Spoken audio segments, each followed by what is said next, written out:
Should you dress for men or should you dress for women? What's a girl to do?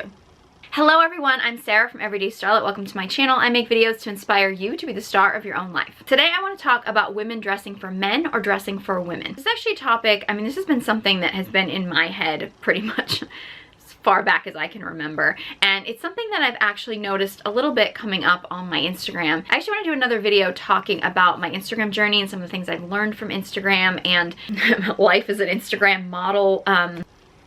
So if you guys want to see that, let me know. Give this video a thumbs up. But that's for another video. I want to talk more specifically about women dressing for men or dressing for women. If you're not familiar with this concept, I don't hear many people talk about this as often nowadays, but it was actually a really popular thing to talk about back when I was sort of coming of age. And I actually remember one time reading a quote from some kind of fashion person, I don't remember who it was, saying that women should always dress for men and not for women because it's less competitive. I don't know if I fully agree with that. I will admit that what it looks like to dress for men and what it looks like to dress for women, maybe one of the reasons why we don't talk about it as much anymore is because the lines have been so blurred. I don't necessarily mean because of the gender being an illusion or anything like that. The interesting thing about it, and it's something that I've had to come to terms with and realize over the years, is what is considered dressing for men and what is considered dressing for women is totally manipulated by the media. I know that we all love to think that it's biology. Well, if you dress to highlight certain features, then that will trigger a man's biology and he'll be more attracted to you and this and that. And there's some truth to that, yes. Like we are, we're biological creatures. There is some biology that goes along with that. I don't think it's as strong as we make it out to be. And I also think that so much of what we perceive as biology is media manipulation. I'm not gonna lie. So let me tell you a little bit about my story and like my history with this kind of thinking. From a very, very young age, younger than I think I really want to admit, I was obsessed with being what I thought men wanted. And I was also massively obsessed because I came of age in the time of women's magazines, fashion magazines, that kind of thing. We didn't have Pinterest back then or social media or anything like that. So it was about women's magazines. And I studied these women's magazines more than I ever studied anything in school. Like I was obsessed with them. And they always had all these articles about like, what do men want and get the look that men want.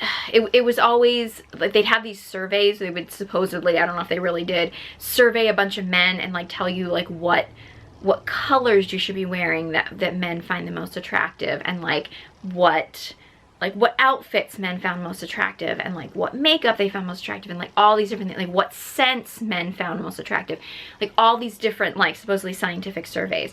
Now conveniently, and maybe they were true, maybe they weren't, I don't know, but conveniently in all of these articles they always had something that you needed to buy. It was always like, well, this lipstick will make your lips the most kissable, like this is the lipstick that men want to kiss the most. I'll never forget, there was one that was basically talking about how men are more attracted to women that have like really bright whites around their eyes. So like it was like, buy these eye drops because they'll brighten your eyes. Yeah, it was down to that.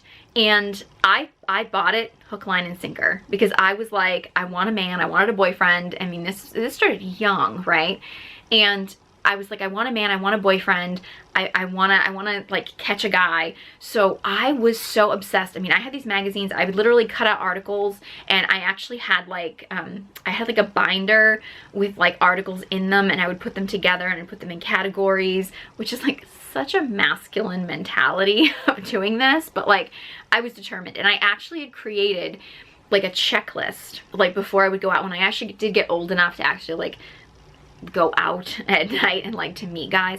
I had this checklist of things that like I had to do. I had to make sure that like everything was just right, because I'm like, this way I will be the ultimate in what men want. But it was what these women's magazines were convincing women that men wanted. I mean, and it was all to sell you merchandise. I mean, that's really what it was. I mean, but I didn't get that at the time. I was young. I bought into it. And so I had this checklist, and I would go down the line and I'd be like, okay, I'm wearing this color, I have this lipstick on, I have my eye drops, I have my this, I have my everything. Like everything was all right. Never got me a guy. I mean, not to say that I never dated, but like I really didn't date much, I gotta be honest with you. Granted, there were a lot of other factors that went along with this mentality. One of them was I had massive self-esteem issues. I had massive body image issues, and I had a really bad relationship with food, so I was very overweight at the time. Not that I think that you can't be overweight and attract a man or anything like that, but you know, the self-esteem issues, the bad issues with food, and I will admit, you do attract more men when you're thinner. I don't like the fact that that's a reality. It is a reality. You don't necessarily attract better men or better quality men. That's a key. But you do attract more men when you're thinner. It's just a reality. But I did notice that it was usually the women who just didn't give a crap and weren't paying any attention to what men wanted. They were the ones that guys were chasing after. Now, some of that may be because, and I know a lot of people are going to argue it's because they're so confident, that they were so confident they didn't need a man, that they weren't giving off the needy vibe, and I was definitely giving off a needy vibe, and I will 100% admit that. I don't necessarily think it's fully because they were so confident and not giving off a needy vibe. I do think that some of it has to do with, and I can do another video on this topic if you want, but I think some of it had to do with the fact that so many of us are dealing with our wounding and, you know, acting out of wounding, and I think a lot of these women were actually mean to guys, and I do think that there's a lot of men, especially in our world today, that like that victim mentality and like women being mean to them because then they get to play the victim. That's for a whole other video. If you guys want me to do a video on that topic, let me know, but I do think that that happens, and women do it the same. I mean, it's in reverse. I mean, there is definitely a thing where women go for guys who treat them terribly because it perpetuates the victim thing. Like, I'm not saying that it's just one gender or the other gender that does that. It's a trauma bonding thing that happens in either gender. It's just I don't date women, I date men. So when men are going off and running off after women who are treating them like crap, and I'm all like, hey, look at me, I wore red and eye drops and you're not paying attention to me, it messes with your head, right? All I'm saying, right? Anyway, so I did this for a long time. I'm not gonna say I never dated in this period of time in my life, but I really didn't date very much. Like, doing all these things and going down this checklist and trying to be what the media and society was telling me that men wanted was not getting me dates at all. So then I hit a phase in my life, I want to say I was, how old was I when this happened? Like 23 or so, where I started working at a very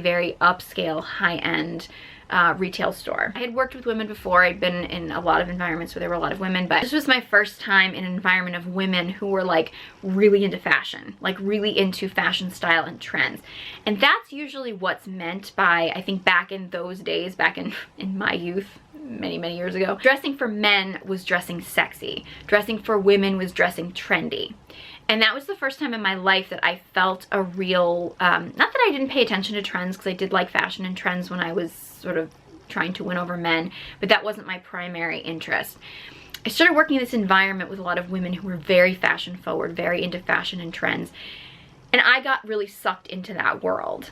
And, you know, I mean, it was fun while it lasted. It was very expensive because living that way can be very expensive, needing the new designer handbag and needing the labels. And I will fully admit, I look back on those times and I think to myself, like, the fact that like when you're in that world and you're surrounded by that, you almost forget that other things exist. So it was just like, oh, like $90 for a plain cotton t-shirt, like that seems reasonable, because like you forget that like other things exist in the rest of the world, and you're like, oh, okay, sure, well, it's got a fancy label on it, so it must be good, right? So I got really sucked into that, of like being in that world of like labels and being in that world of trends and just wanting to be trendy and wanting to be like one of the girls in that particular group that I was in at the time. And you know, honestly, I was young, it was fun. I think it was kind of nice to not be thinking constantly about what men wanted, and to just be like, hey, let's have fun with this. But I was still trying to impress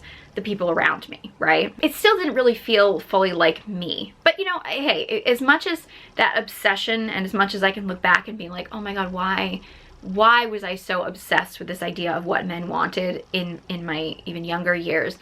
But going through that phase, and then going through the phase of like trying to dress for women and the trends and stuff, I don't judge myself for it. I'm like, you know, hey, it was what it was. It was a fun time. I was young. I think when you're young and you're learning these things, provided that, I mean, I wasn't doing anything. I did get myself in a fair amount of debt, but I wasn't doing anything that was like massively, you know, life-changing or anything like that. I wasn't doing anything permanent. You know, it was fun. But I will also say that in that time of like dressing for women and trends and stuff, I did get more male attention. Partly I had lost a ton of weight at the time. I'm not saying that that is solely the reason, but you do, as a woman, you get more attention when you're thinner. Again, like I said before, it's not always good attention, and it's not always like better men that are giving you attention, but there are more men giving you attention. So I did get a little bit more attention from men, but I didn't meet like quality men. I wasn't like dating quality men. It didn't like get me what I ultimately wanted in my life, right? So then when I transitioned out of that, I left that job and I got into stand-up comedy, which if you've watched my channel at all and you know my history, I did stand-up comedy for about 15 years. So this was when I was about 25 years old. And the interesting thing about doing stand-up comedy is, again, 25 years old, still a little bit in that sort of like going out, like nightclub mentality. And I'm doing stand-up comedy. You're going to bars, you're going to comedy clubs and stuff. So I think at that stage had kind of come up with this sort of style that was a mixture of this sort of what I thought men wanted and dressing for women, so to speak. Like the trends, but having some sex appeal. And I think I had kind of found a little bit of a balance in that area. And I also had lost a ton of weight at that stage in my life. So it was my first time in life really being able to like fit into more clothing. Like I had more clothing options at that time. You know, I was still finding myself in that stage. Here I was walking into this world of stand-up comedy, and which is mostly men, not gonna lie. Comedy in general, not the healthiest environment as far as mental health goes. A lot of people in general, male and female, but there are more men in the environment than there are women, who have a lot of wounding, a lot of issues, and don't always handle those issues in the best way. It's not always the safest environment. And to be honest with you, I got really uncomfortable being myself and expressing myself. First of all, having any kind of sexuality, like expressing any kind of sexuality, because it was too distracting. Like the men couldn't handle that. And there's also, I think I've mentioned this in some other videos, but there's an aspect of the fact that the trend at the time when I was in stand-up was for women to be very sexually promiscuous. And I'm not that, but there was a lot of pressure for me to present that on stage. And I think because I was young and was like, okay, well, she can be sexy and attractive and she can be this like, you know, like a Chelsea Handler type and stuff. And, you know, I don't knock anybody for having that persona or for being that person naturally. That's not me. That's not my personality type. I'm not that, right? And so for me, presenting myself in that way didn't feel like me.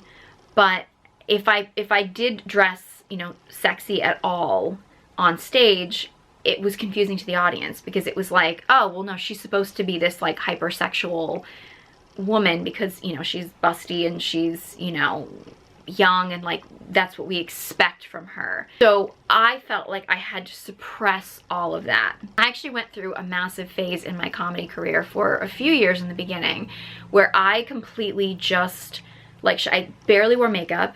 I still colored my hair, but I would just like tie my hair back in like a messy bun. Like I just wanted to like, I was like hoodies, jeans, Converse, like your kind of like stand-up comedy uniform, so to speak. Like I just totally, I hid myself really, you know what I mean? Which is ironic because I was putting myself out there on stages everywhere, but I was hiding myself, and it was like downplaying who I was because I felt like I had to fit in. So in a way it was kind of like I was dressing for men, but not to impress men, but I was dressing to get respect from men. I mean, in comedy it looked a certain way as far as casual in that sense, but you know, for women who are trying to make it in a male-dominated career of any kind, that could mean power suits, that could mean, I mean, that could mean other things, but it's that idea of like I had to dress to fit my career, to get respect from the people around me. And I'm not gonna lie, as much as I didn't want it to be true, I did get taken more seriously in that sense, which I didn't love that was happening,